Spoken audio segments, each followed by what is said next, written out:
Olá pessoal, eu sou o pastor Ademir, seja muito bem-vindo ao canal Cultura Reformada e à playlist Pregação Reformada. Aqui você encontra pregação reformada todos os dias, pregação fiel, edificante. Por isso, se você está chegando agora no canal, já aproveita e se inscreve marcando o sininho das notificações para você não perder nada que produzimos aqui. Dá o seu joinha porque ajuda muito o canal, tá certo? E você gostou do vídeo, da pregação que você assistiu? Comenta e também recomenda para todo mundo que você conhece. Convida todo mundo aí para também acompanhar o canal Cultura Reformada. Aí detalhe, assiste o vídeo até o final porque depois da pregação eu volto para te atualizar sobre toda a programação de nosso canal. Tá combinado assim então? Sem mais enrolação então, bora para a pregação. Roda a vinheta.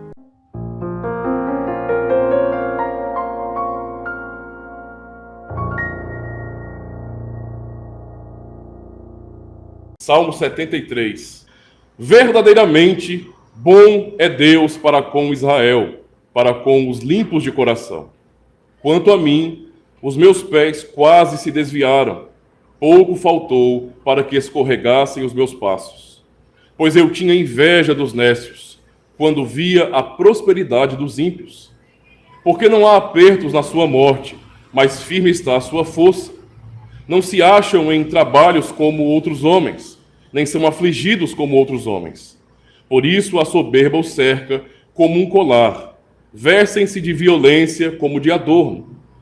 Os olhos deles estão inchados de gordura, eles têm mais do que o coração podia desejar.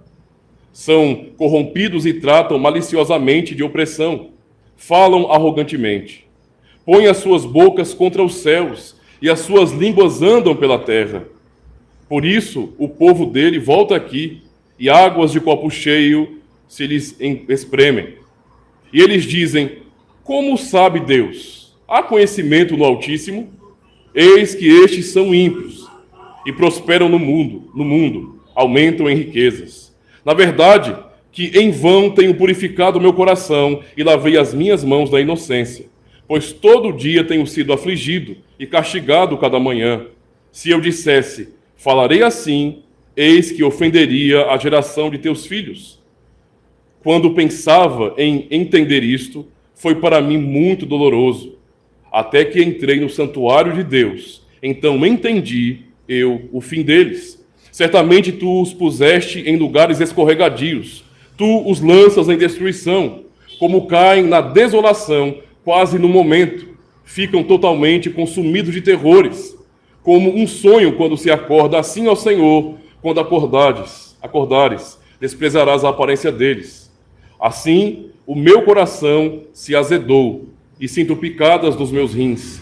Assim, me embruteci, e nada sabia, fiquei como um animal perante ti. Todavia, estou de contínuo contigo.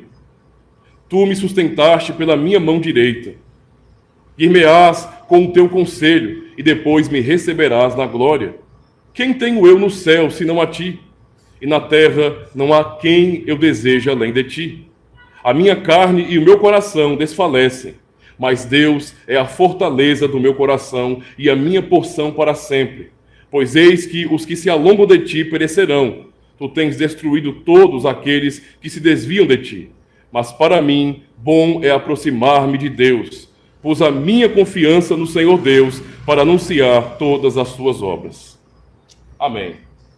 Até aqui, meus irmãos. Que texto maravilhoso que nós temos aqui da palavra de Deus, onde podemos realmente observar, não é, a aflição do salmista. Amada congregação do Senhor Jesus Cristo, eu começo com uma pergunta. Eu sempre gosto de começar um sermão com uma pergunta para que comecemos a refletir de início. Quantos aqui já pensaram em desistir? E quando eu falo desistir, é pensando mais em quantos já pensaram em desistir, por exemplo, da vida cristã? Essa é uma pergunta importante. Alguma vez passou por sua cabeça que servir ao Senhor não valia a pena? Que talvez essa dedicação sua ao serviço do Evangelho, à igreja, à comunhão, ao compromisso com o Senhor Deus, fosse algo que não valeria a pena? Eu estou perguntando isso, meus irmãos, porque nós temos que admitir que somos fracos, inclusive para pensar essas coisas. Nós não somos tão fortes assim para que isso não chegue à nossa mente. Talvez hoje estejamos bem, porque tudo está indo bem. Mas Se alguma situação vier sobre nossas vidas, alguma tribulação, alguma aflição, talvez isso passe em nossas cabeças, em nossas mentes. Quando estamos, de repente, durante muito tempo em uma luta terrível, ou sem entender o porquê nossa vida está andando por aquele caminho, podemos nos perguntar: será que vale a pena servir a Deus? Será que vale a pena realmente nos dedicarmos ao Senhor? Talvez nem todos ainda tenham passado por isso, talvez por serem muito jovens, ou não tenham realmente passado por questionamentos assim, por uma crise existencial, por uma crise de fé, e até ficarem duvidosos. Vários questionamentos podem vir em nossas mentes, irmãos, em nosso coração, e temos que admitir isso. Esses pensamentos negativos, de questionamentos sobre Deus, sobre sua soberania, quando pensamos em um Deus que se revela como todo-poderoso, como o Senhor do céu e da terra, e ao mesmo tempo vemos que nós, como servos do Senhor, também passamos por aflição, por dificuldades, questionamentos podem vir ao nosso coração. E muitos desses questionamentos não nos fazem bem, nos levam a questionar Deus e até duvidar de seu amor por nós. E quando eu falo isso, não é pensando, aquele que está sofrendo assim é alguém ruim. Não, porque nós todos estamos sujeitos a tais questionamentos. Basta que sejamos apertados, basta que sintamos a dor que tais questionamentos vêm ao nosso coração. Por isso precisamos entender que, apesar das dores que sentimos e das lutas que provamos neste mundo, nós não precisamos abraçar essas dúvidas ou a angústia como sendo a verdade. Porque a verdade de Deus está acima daquilo que nós sentimos. Está acima daquilo que nós achamos. Deus não depende do que eu acho, nem do que eu sinto para me salvar ou para mostrar misericórdia em minha vida. Ele é Deus e Ele é misericordioso. E podemos confiar exatamente nisso. Essa é uma lição que aprenderemos hoje no Salmo 73. Mas, para que venhamos entender um pouquinho mais do contexto, a pergunta é: quem era esse salmista? Não é? Eu lembro que eu preguei no domingo passado, domingo à noite, no Salmo 88. E eu falei justamente sobre angústia.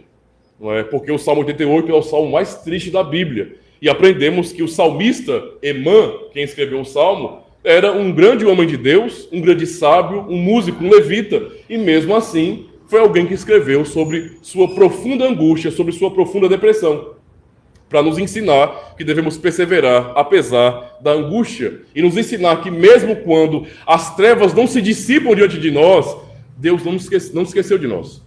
Isso é um fato que ele ensina nesse salmo.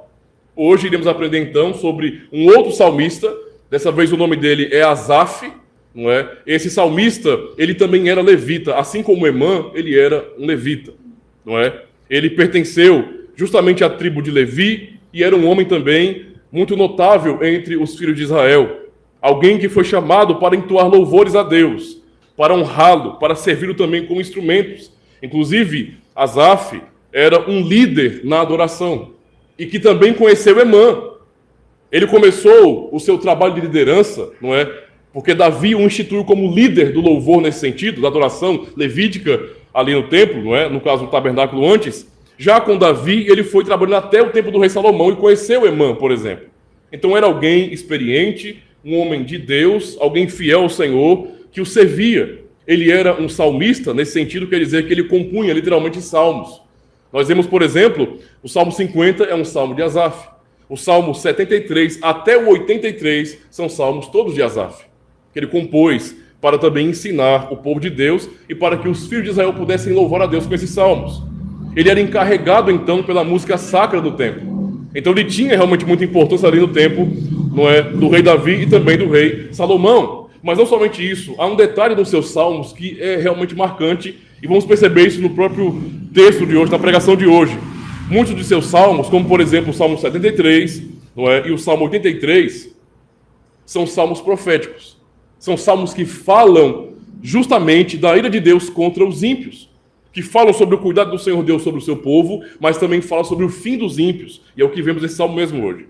Esse salmo, então, não é, ou o salmista Asaf, na verdade, ele foi alguém memorável dentre os filhos de Israel, alguém que marcou a sua época, um homem de Deus. E é esse homem de Deus que nos revela uma coisa que talvez pudéssemos pensar: não é possível que um homem de Deus, um líder no meio do povo de Deus, chegou a falar tais palavras. Porque aqui não era simplesmente uma questão de angústia. Asaf, ele assume que ele tinha um problema, e esse problema era que ele fazia comparações constantes entre ele, ou então o povo de Deus, e os ímpios. E esse é o tipo de comparação que não é saudável. Nós podemos nos enganar, nossos olhos nos enganam muito. Imaginamos que, de repente, os ímpios são muito prósperos, aqueles que não servem a Deus têm muitas vantagens, mas isso é uma ilusão, e Asaf vai mostrar exatamente nesse salmo. Asaf, então, confessa que sentia inveja dos ímpios. Imagina aí, um líder de louvor, um servo de Deus, um levita, assumindo num salmo que sentia inveja dos ímpios. No verso 1, Asaf deixa claro, muito claro, que ele entende que Deus é bom para com Israel. É o que ele diz aqui. Ele não nega isso, ele assume essa verdade. Ora, eu não posso tornar essa questão genérica. Eu sei que Deus é bom para com Israel. Então ele tem essa consciência, mas ao mesmo tempo ele demonstra que ele tinha um problema no coração dele. É um problema que ninguém mais conhecia, somente ele e Deus. Era um problema bem pessoal que ele tinha. E no verso 2, o que ele vai dizer? Quanto a mim, ó, Deus é bom para com Israel. Quanto a mim, os meus pés quase se desviaram. Pouco faltou para que escorregassem os meus passos. Olha o que ele está dizendo aqui. Aquele servo de Deus que constantemente o servia no templo, está dizendo que quase se desviou. Que em um momento de sua vida, ele por pouco não deixou os caminhos de Deus. Que faltou muito pouco para que ele realmente se desviasse do caminho do Senhor. Como um homem assim fala tais palavras? Como um homem assim pode ser tão tentado ao ponto de pensar em se desviar? Em pensar em abandonar a fé, em se apostatar da fé e deixar tudo aquilo que aprendeu e rejeitar o privilégio que tem. Como alguém pode chegar a esse nível? Pois é, meus irmãos, ninguém está livre disso. Todos nós somos tão fracos como Asaf. Todos nós temos limitações, qualquer um de nós, qualquer um, sem exceção. E aqui Asaf fala como um líder de louvor e eu falo como um ministro da palavra. Todos nós, sem exceção, somos tão fracos em nós mesmos que se formos confiar na força de nosso braço, pereceremos. É por isso que o nosso socorro está em nome do Senhor e não em nós. Está em Deus e não na minha força. Asaf, então, demonstra que ele tinha um problema em seu coração. No verso 3, ele revela exatamente o motivo dessa quase queda, do porquê que ele pensou em se desviar. Ele era, na verdade, muito usado e trabalhava muito para o Senhor, mas o que ele sentiu, o que estava em seu coração, ele trouxe à tona nesse salmo e ele revela exatamente isso, que ele sentia inveja dos ímpios. Ele olhava para os ímpios, ele fala no verso 3, pois eu tinha inveja dos nécios quando via a prosperidade dos ímpios. Asaf então olhava, não é, para aqueles que não serviam a Deus, para aqueles que rejeitavam a Deus, e ele estava começando a enxergá-los como pessoas prósperas de verdade, como pessoas que realmente tinham vantagens. Ou seja, invejar o tipo de vida que os ímpios levavam ali. Será que Asaf era cego? Será que naquele momento ele cegou? Porque ele está admitindo aqui que ele tinha inveja de pessoas ímpias. Inveja de pessoas que não temiam a Deus. E ele via os ímpios como prósperos de verdade. No verso 4 ele continua dizendo bem assim, porque não há aperto na sua morte, mas firme está o seu coração. É a descrição que ele dá para os ímpios aqui. Isso ele quer dizer, na verdade, que para os ímpios não há preocupações. Era assim que ele estava enxergando. Por que eu tenho inveja dos ímpios? Porque eles prosperam. E parece que para eles tudo é mais fácil, não há preocupações algumas. Eles não se preocupam com nada. Eles têm herança, eles têm recursos, não é? Geralmente somos nós, assalariados muitas vezes, que temos que ralar muito, é que nos preocupamos com a aposentadoria, ficamos preocupados em como vai ser a vida de nossos filhos, de repente. Mas parece que os ímpios aqui, na visão de Asaf, não tinham essas preocupações. Eles tinham tudo. Estavam tranquilos, nem preocupados quando iriam morrer, porque a vida deles estava muito boa. E assim Asaf começou a enxergar os ímpios. Ele continua no verso 5 dizendo, não se acham em trabalhos como os outros homens, nem são afligidos como os outros homens.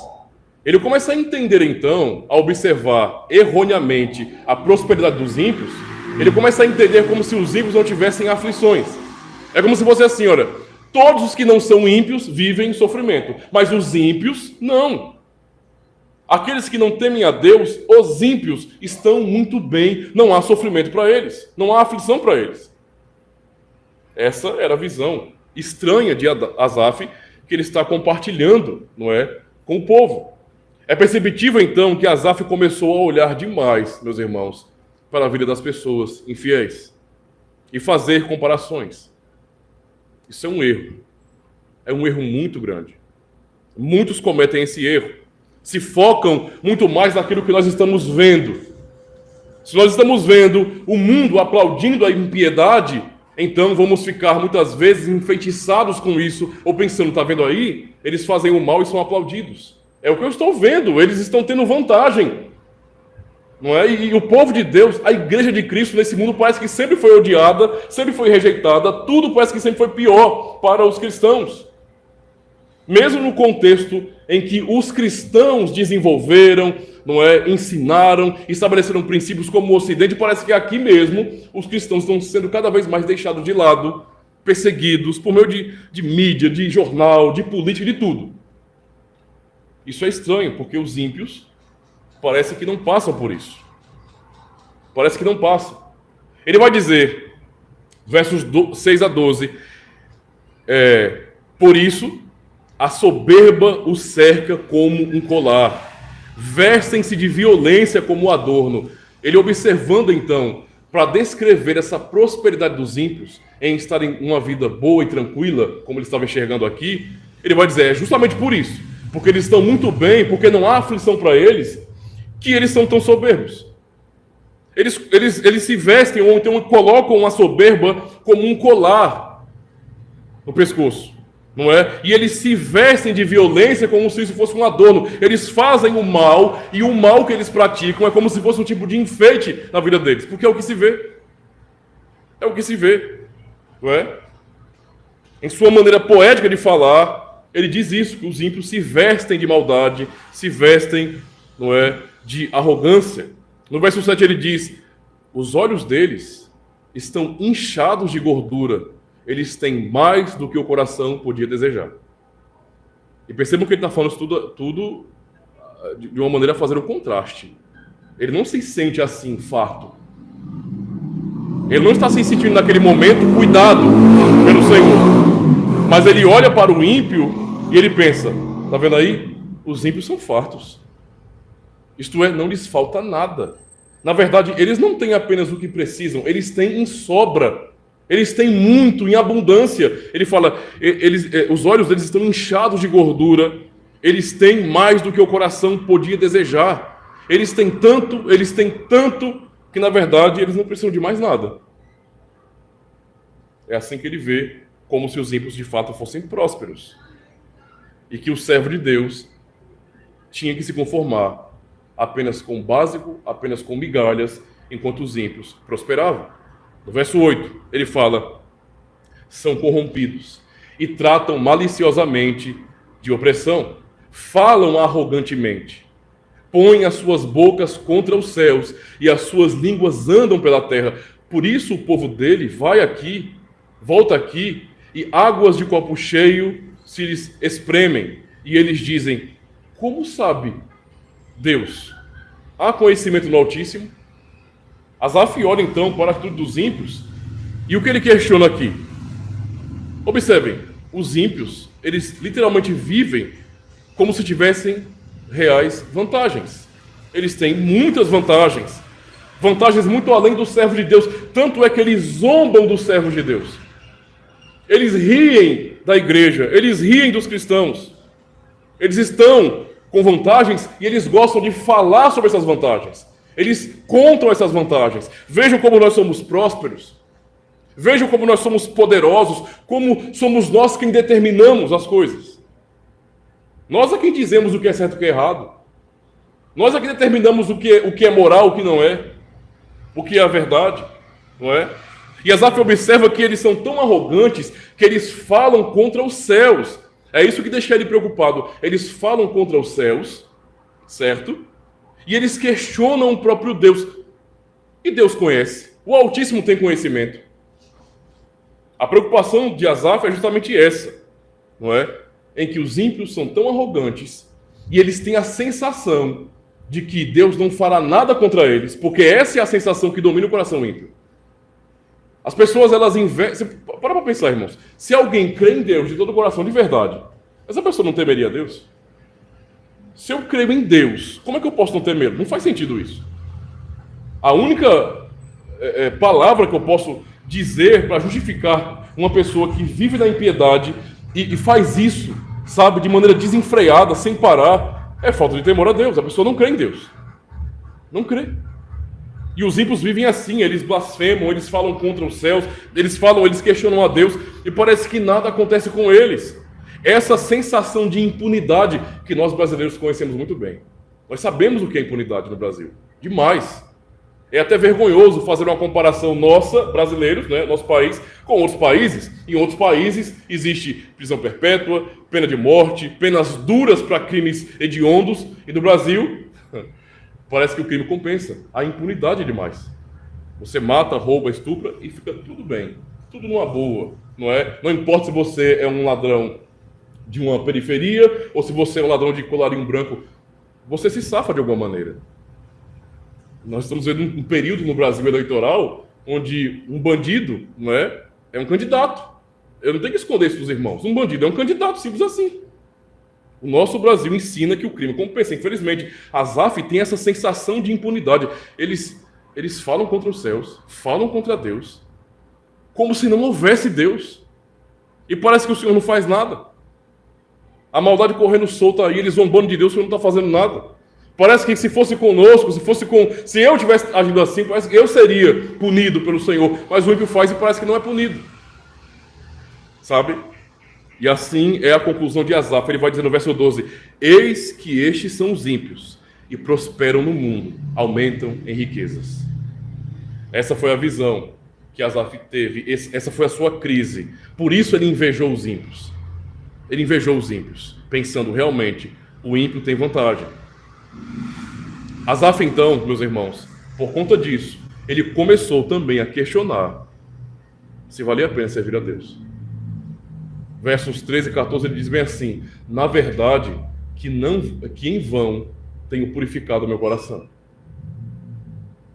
e lavei as minhas mãos da inocência, pois todo dia tenho sido afligido e castigado a cada manhã. A cada manhã. Pensemos bem sobre isso, meus irmãos. Se nós pararmos para olhar para os ímpios, como Asaf fez, se nós pararmos para olhar para o mundo, como Asaf fez, será que nós também não teríamos o nosso coração, não é, inclinado para invejar os ímpios? Se olharmos para a nossa própria vida, nem todos nós estamos, digamos assim, vivendo aquilo que gostaríamos. Nem todos nós estamos passando por bons momentos. Podemos estar passando por lutas agora, por dificuldades, nos sentindo até derrotados. Então, de repente podemos olhar para os ímpios e ter a impressão de que eles não passam por essas aflições que nós passamos. Que é muito mais fácil ser um ímpio. A propaganda ímpia que vemos em todo canto esfrega em nossa cara que os ímpios têm vantagens, que aqueles que não se submetem ao Evangelho, que não amam a lei de Deus, eles têm muito mais vantagens do que nós, muito mais, não é? Eles prosperam, são desejados, são aplaudidos, eles recebem tudo do mundo, enquanto nós somos rejeitados pelo mundo. E eles promovem o pecado e zombam daqueles que querem temer ao Senhor. Nós somos chamados de tolos pelo mundo, de atrasados, de cristãos realmente bobos, pessoas que estão presas a princípios antiquados, coisa de gente antiga. Eles dizem: nós estamos no século XXI, é a época da diversidade, não é? Chega de regras, chega de princípios, você pode fazer tudo aquilo que te agrada. Não há rei, não há Deus, não há Deus. Você é Deus. É a autonomia do homem. É cada vez mais, não é, esse conceito crescendo na sociedade para o homem ser autônomo, para que ele negue a lei de Deus e tenha a sua própria lei. E ele determine o que é certo e o que é errado. O que é certo para você não é certo para mim. O que é errado para você não é errado para mim. É simples assim. E o mundo ama isso. Vou fazer uns comparativos, para os irmãos entenderem qual era o peso no coração de Asaf. Comparativos para nós hoje. Os ímpios roubam, eles mentem, eles matam, eles vivem pelo dinheiro, eles adoram ao dinheiro, mas eles são reconhecidos. E parece que as pessoas gostam disso. As pessoas gostam disso. Sabe aquela coisa que é tão comum no cenário artístico, por exemplo? Seja com cantores ou com atores, não é? De Hollywood.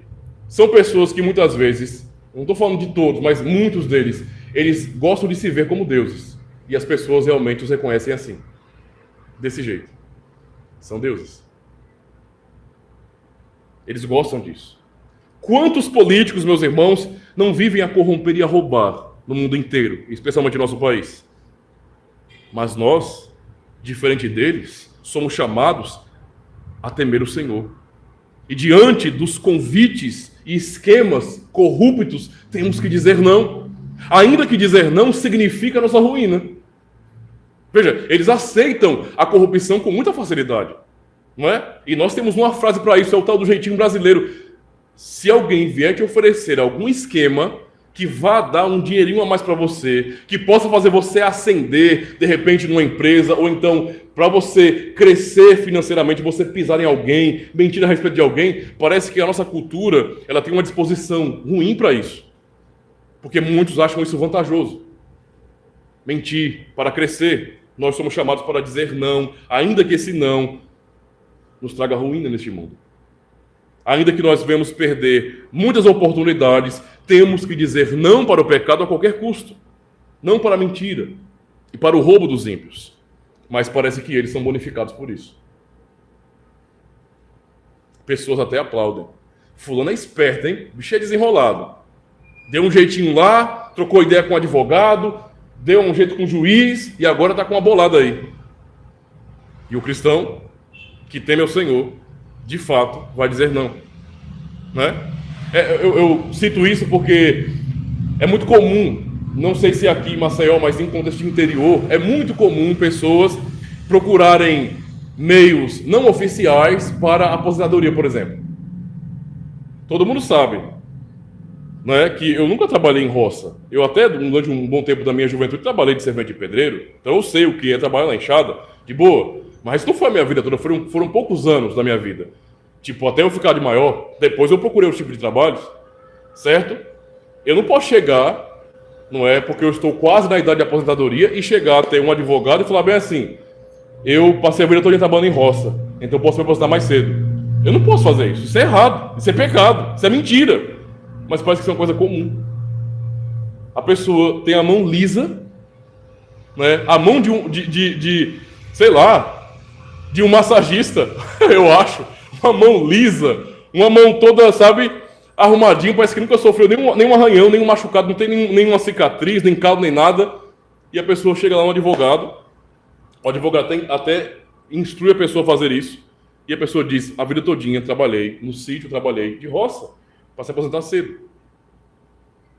E isso não é um problema somente de pessoas que são poderosas no mundo. Pessoas que são mais humildes fazem a mesma coisa. Todo mundo acha que é a lei da vantagem. E quem ouve sobre isso diz, é isso aí, vou fazer também. O cristão genuíno vai dizer não, ainda que eu fique sem esse dinheiro. Eu vou dizer não. Os ímpios, quando têm suas crises existenciais, porque todos têm, quando têm suas crises, não é? Quando tem, de repente, suas crises, suas lutas morais, não é? Os desejos pela promiscuidade, o que é que a mídia, o que é que a cultura, familiares ímpios também, e até os psicólogos vão dizer para essa pessoa? Eles vão falar uma frase, não é, que é associada a um grupo antigo, não é da minha época exatamente, certo? Um grupo antigo chamado Os Menudos, tinha uma música que era Não Se Reprima.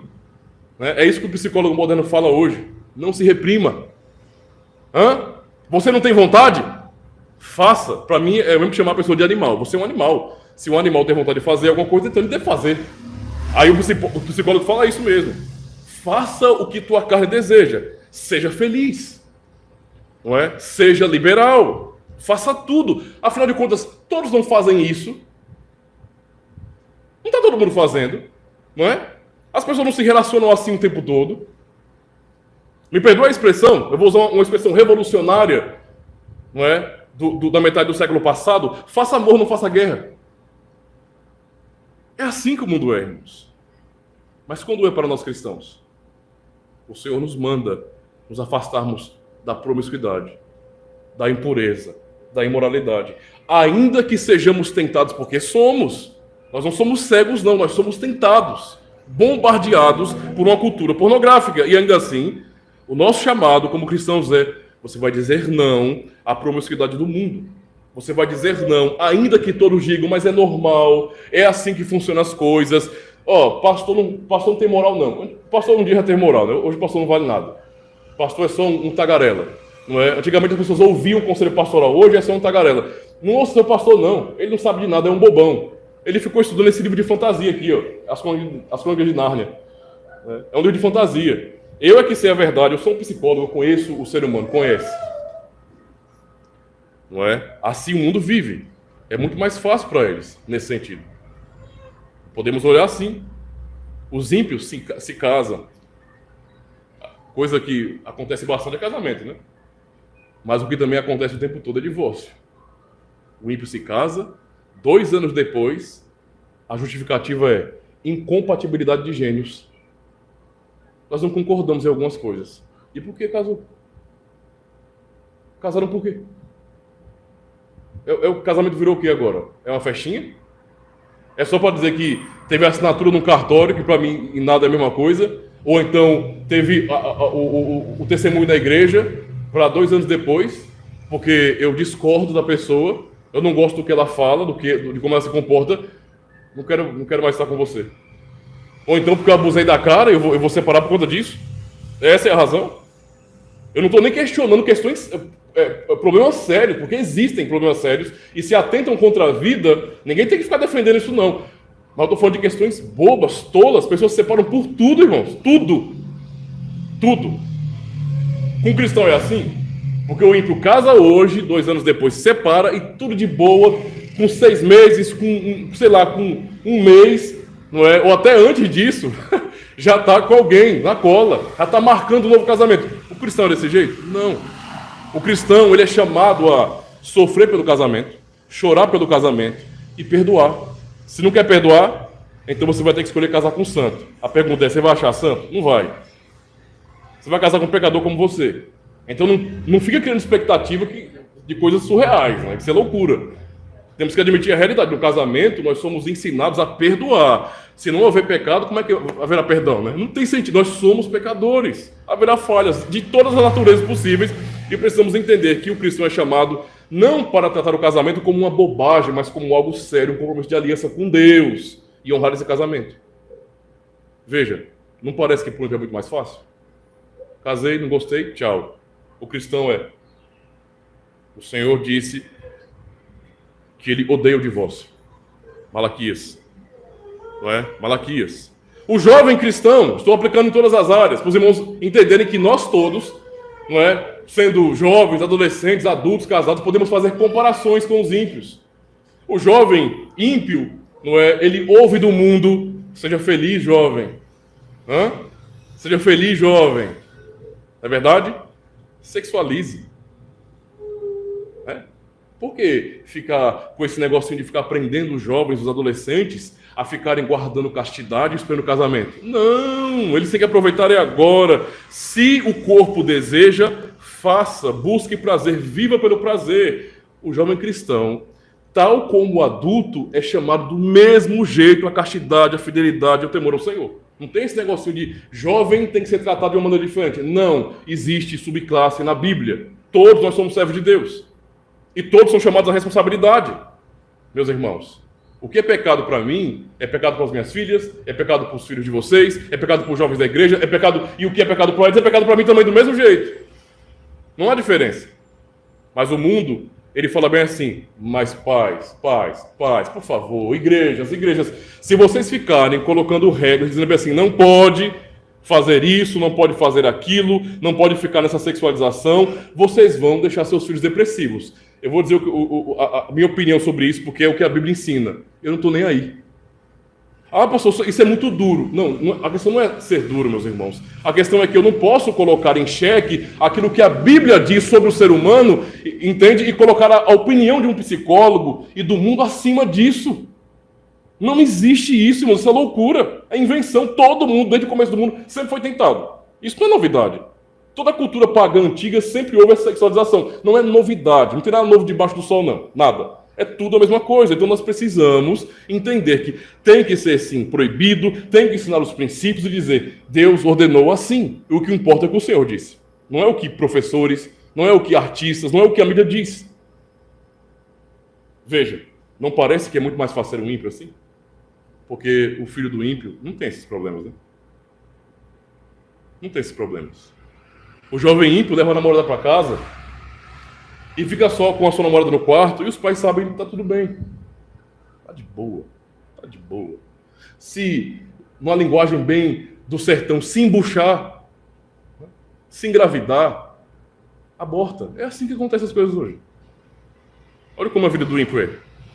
Asaf, meus irmãos, quando fez essas comparações, como estou fazendo agora com vocês, ele ficou, cara, realmente o ímpio tem vantagem.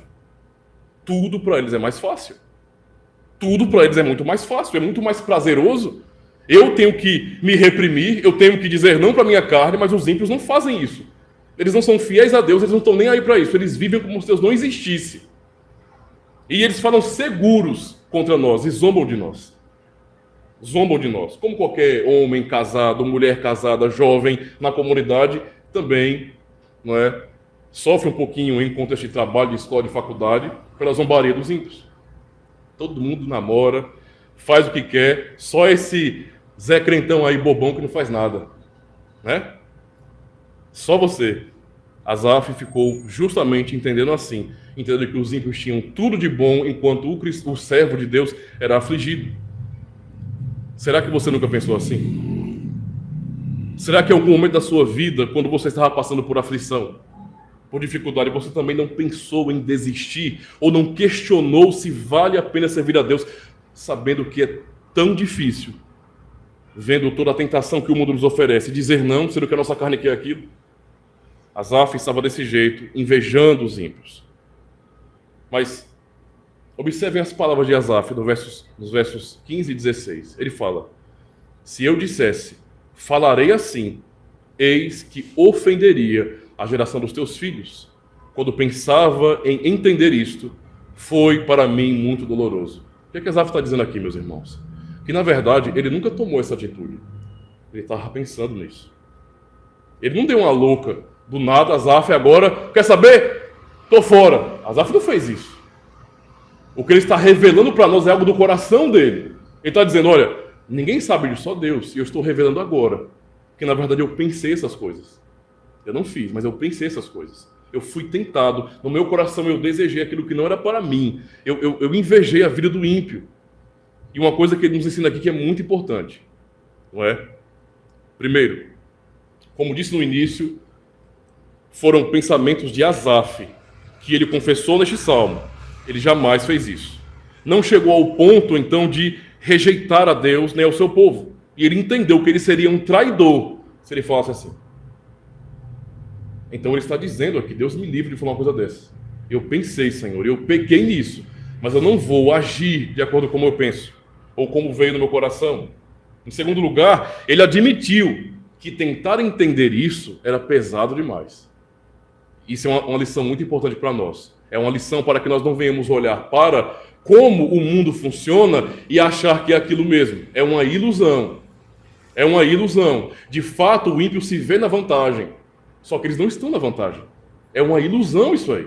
É uma tolice temporal. É uma prosperidade tola. Tudo aquilo que é felicidade ou alegria que tem um fim, que se acaba, não é de verdade. Estraga. O que Deus tem para o seu povo é o que não se acaba. Então aquilo que se acaba não tem valor real para nós. Porque vocês acham que Jesus ensina aos seus discípulos a não juntarem tesouro na terra? Porque aqui nada dura. Aqui tudo morre, tudo se acaba, tudo perece. Investir no coração daqui é a coisa mais tola que nós fazemos. Temos que investir no nosso coração é nos céus, é nas promessas de Cristo. Porque o que ele falou é eterno. Então, Asaf está dizendo, eu tentei entender. E é uma coisa que eu digo aos irmãos, cuidado. Nós, cristãos, às vezes podemos nos deparar com situações difíceis que não temos explicação.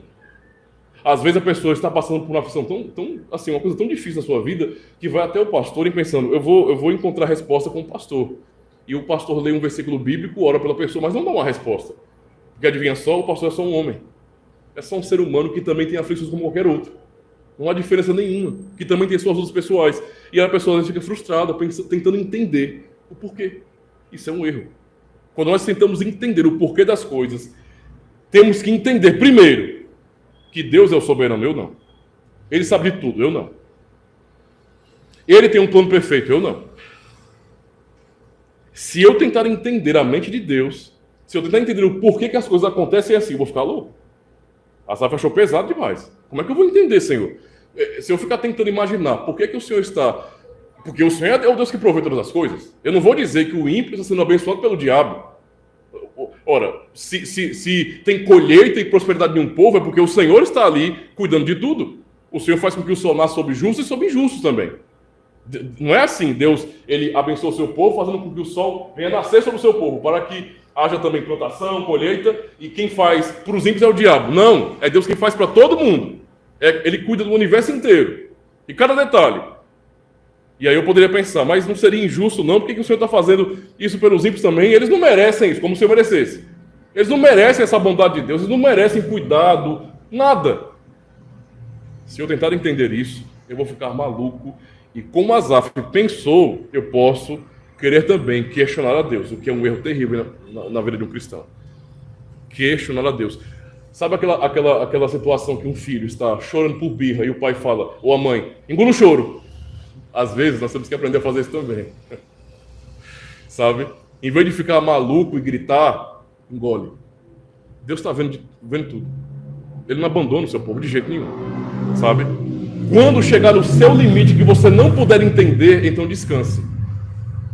Descanse. Adore a Deus, ao invés de ficar reclamando. Porque tem coisa que simplesmente nós não podemos explicar. Não dá para entender. Não dá para entender. E ser um cristão reformado deixa a coisa pior ainda. Porque nós não fingimos, como cristãos reformados, que Deus é um Papai Noel, não. Nós dizemos que Deus ele é quem ele diz ser, o Todo-Poderoso, o Soberano absolutamente. Nada acontece, nada sem a sua vontade. E agora?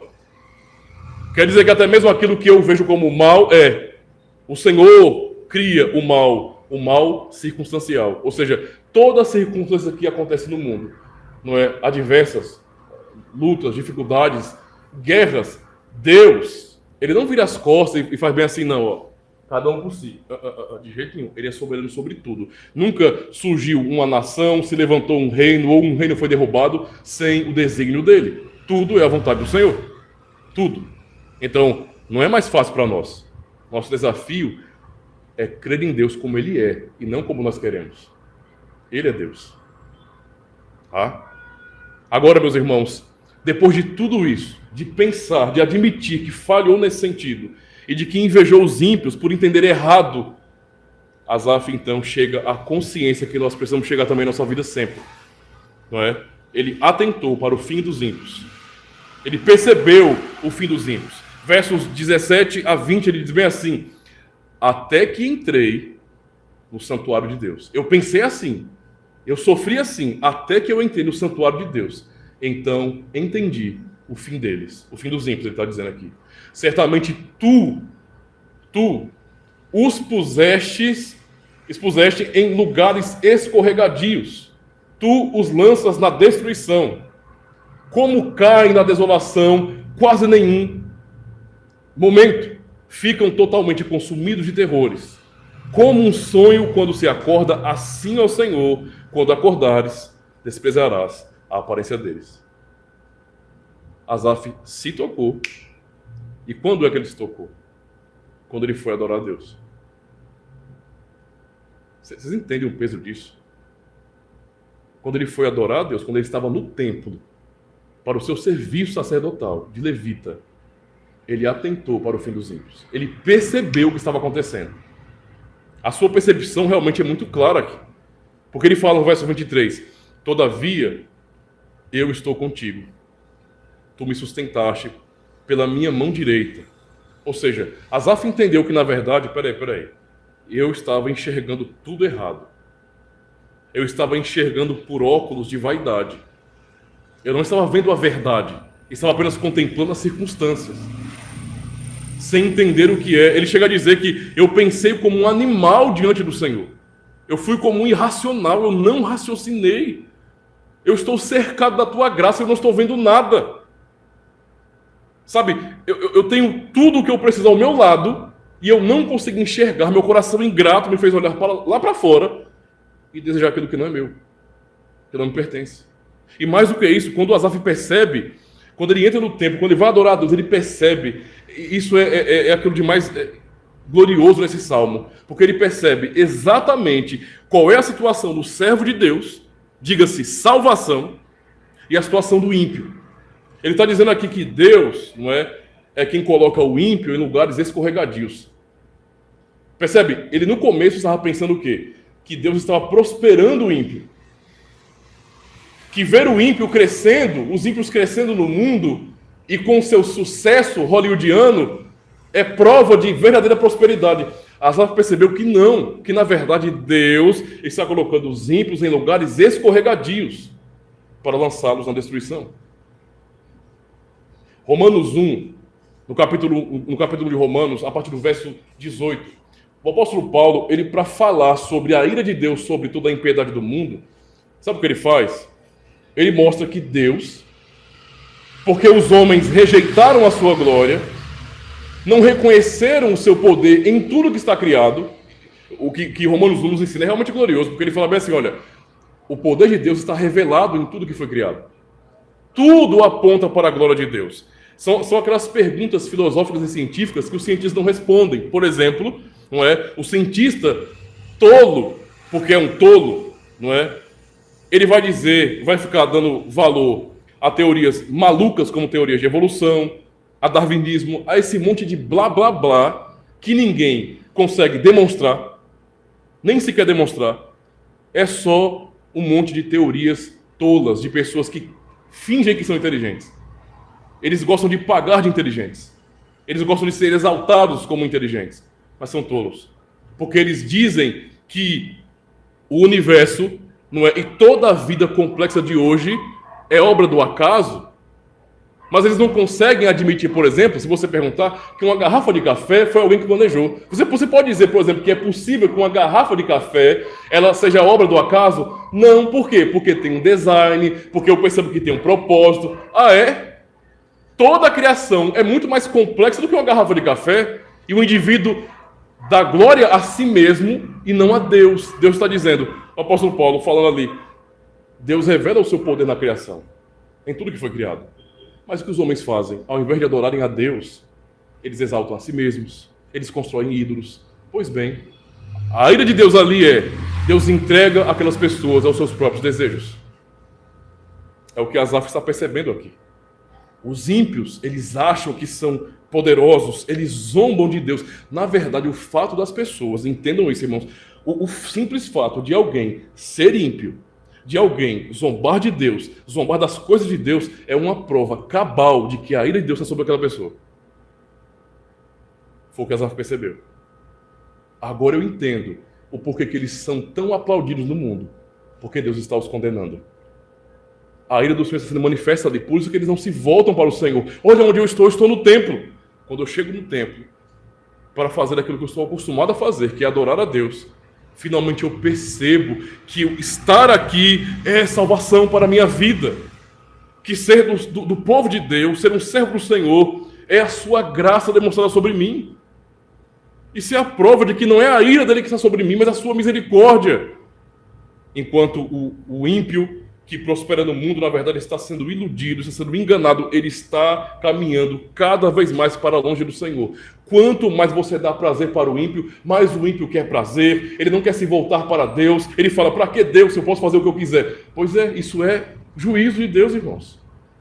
Asaf percebe isso, ele começa a se tocar realmente de como ele era abençoado, de como Deus cuidava dele.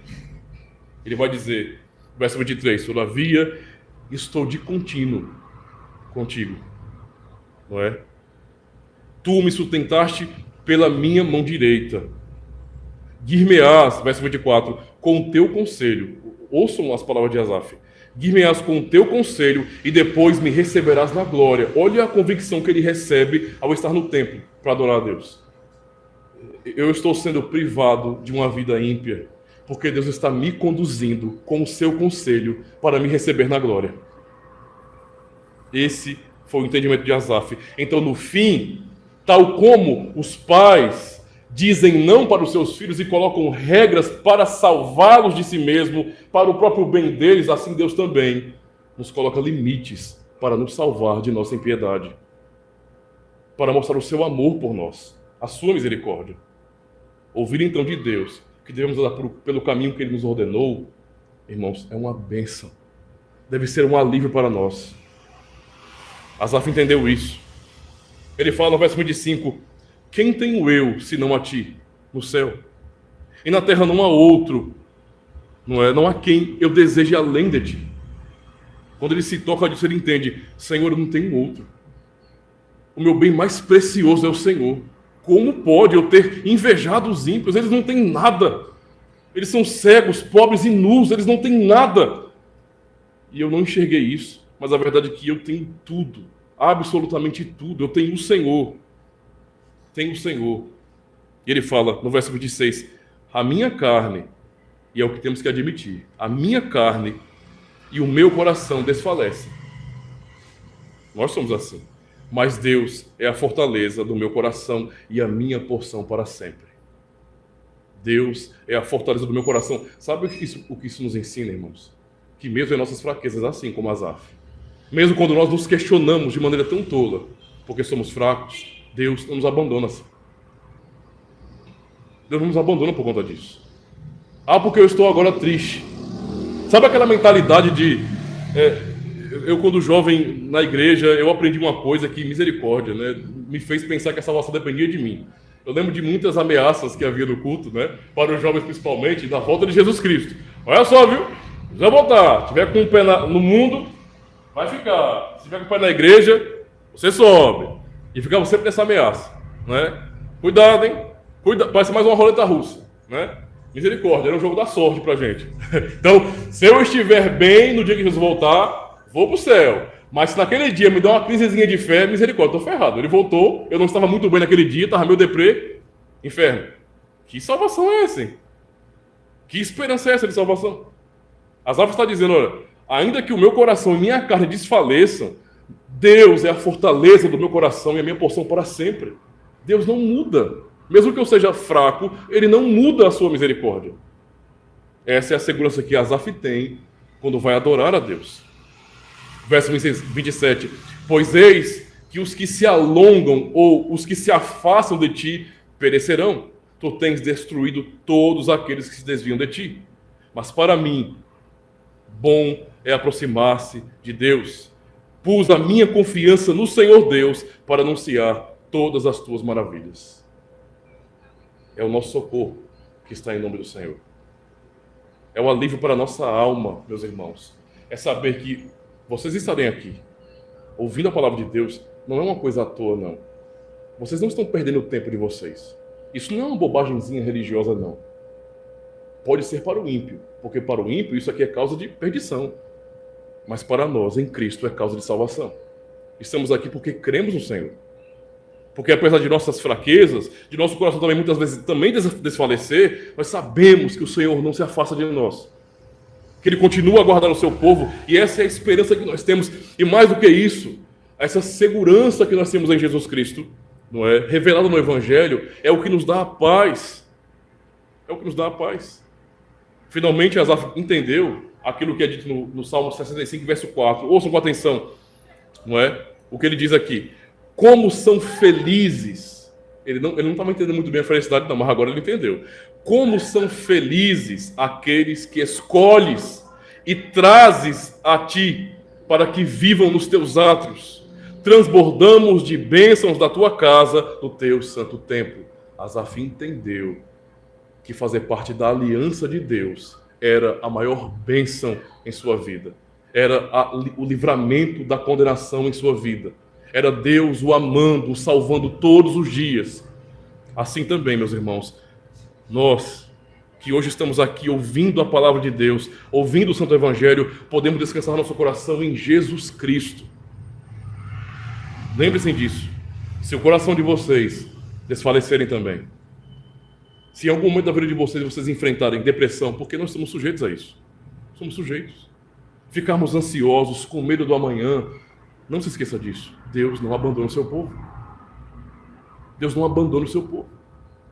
Quando estivermos tão mal, porque nós sabemos que pecamos, até mesmo nisso, entendo essa realidade. Isso deve nos constranger a uma vida de piedade, sabendo um amor tão poderoso, tão incondicional, que nos garante. Mesmo em nossas fraquezas, assim, nós podemos olhar para os céus, como um dia Estevão apedrejado olhou, e ter a certeza de que nos céus nós temos um advogado fiel, o nosso sumo sacerdote que não nos abandona, nem para de orar por nós. No fim, nós não estamos aqui porque nós somos fortes, é porque Deus nos sustenta. Essa é a única razão. Sejamos então gratos a Deus e perceba que, como Asaf percebeu, estar aqui para cantar ao Senhor salmos e hinos, para ouvir o Evangelho, para responder em fé, para confessarmos juntos a fé que o Senhor nos deu, não é? É na verdade a demonstração da sua bondade e misericórdia em nos salvar por meio do seu Filho. Amém? Não esquece não de cooperar com o canal se inscrevendo e marcando o sininho e dando seu joinha, tá certo? Aproveita logo e escolhe alguns vídeos aqui da tela para você acompanhar e continuar aí aproveitando o conteúdo do canal.